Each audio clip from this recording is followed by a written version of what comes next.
Welcome to another Marketing Technology Minute. We made it through the Mayan apocalypse, and halfway through the holiday season, Christmas made it through that, and now we're looking forward to New Year. Looking forward to the New Year, right. So we've been talking a lot about integrated digital marketing. Yes. Today we're going to be talking about another integral piece in that, which is content marketing. Huge buzzword in 2012. Huge buzzword. Very buzzy. The world was awash with content marketing in 2012. It's only going to get worse in 2013. Right. Leading into 2013, what Chris likes to call content marketing squared. And, essentially what that means, Spence, is more content and more dynamic content that is personalized and sophisticated. Exactly. So I like the word dynamic content there. Yes. Let's build upon that a little bit. Sure, yeah. So what that means, folks, dynamic content in a nutshell is this. It is going to be content that is tailored more specifically to each end user, end member of a company's target audience. And the goal here is to try to create a more personalized experience, a more relevant experience through the content for obvious reasons, because it's more efficient marketing. Tailored to the specific user. Indeed. And I think, Spence, you kind of know a lot about this dynamic content marketing. I tend to think I do. Indeed. So maybe you could tell us, I know there are like three broad types of dynamic content that a lot of marketing automation systems today, allow marketers and small businesses to use. So why don't you go through those? Right. So there's plenty of different types of content out there. Ebooks, white papers, webinars, tip sheets, video content, consultations, audio content now, podcasts, the whole gamut. And there's many different ways to receive the content. Sure. One of the big ones is CTAs, calls to action. Yep.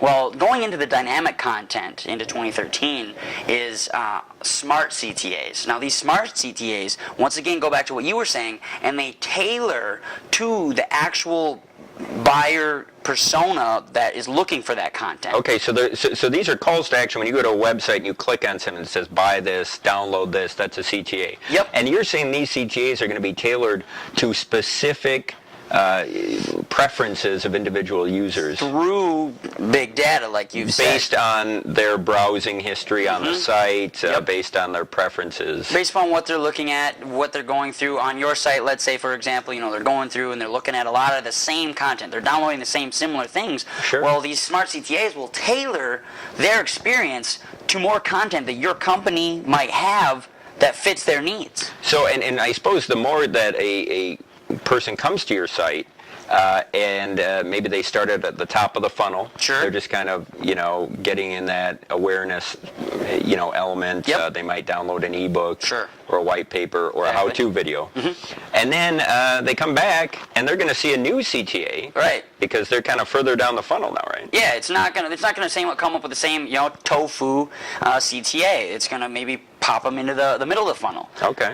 Based like upon webinar or whatever it might be. But yeah, it's just not gonna be static. That's right. That's what's the dynamic. Great dynamic. Okay. It changes based upon the user's experience. Okay, so I think I get that. So we got CTAs figured out. Now, what about the whole email marketing piece? Email marketing is huge. It's similar to the CTA thing, right? So when you download pieces of content or get, you sign up for a webinar, Sure.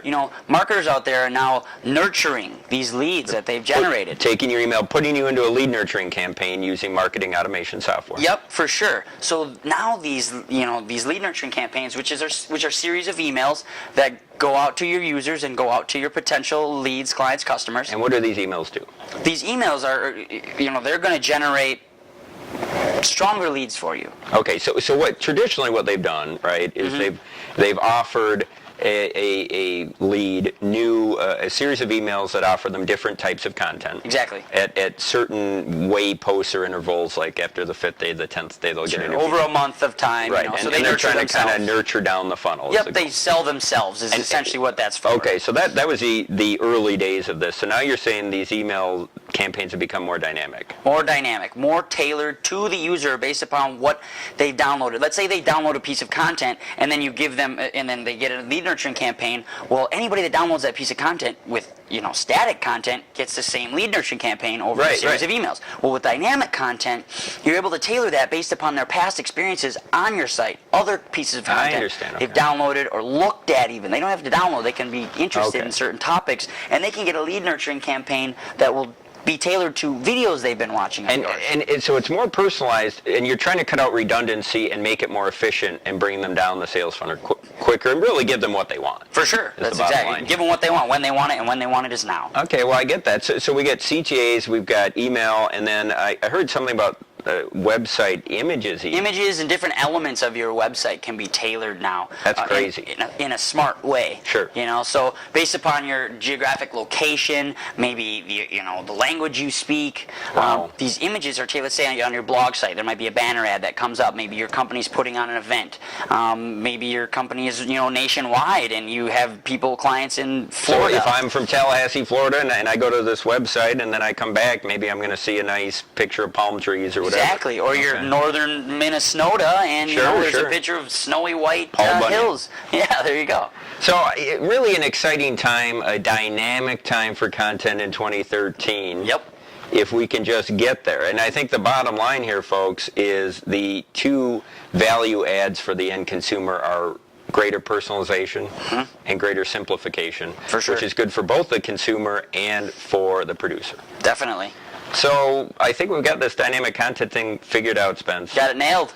So what do you think is going to happen in the last days of 2012? I don't know. I think everybody's just probably going to be reminiscing over what they will need to be doing in 2013 along the lines of marketing and small business initiatives. Okay, well, and happily, throughout 2013, folks can continue to come back to Marketing Technology Minute, where every Friday they will be able to hear another nugget of wisdom that is some sort of value add, hopefully, to their lives regarding the marketing technology industry. Oh, definitely. Okay, folks, thanks for joining us. See you next week. Hey, have a good one. See you next year.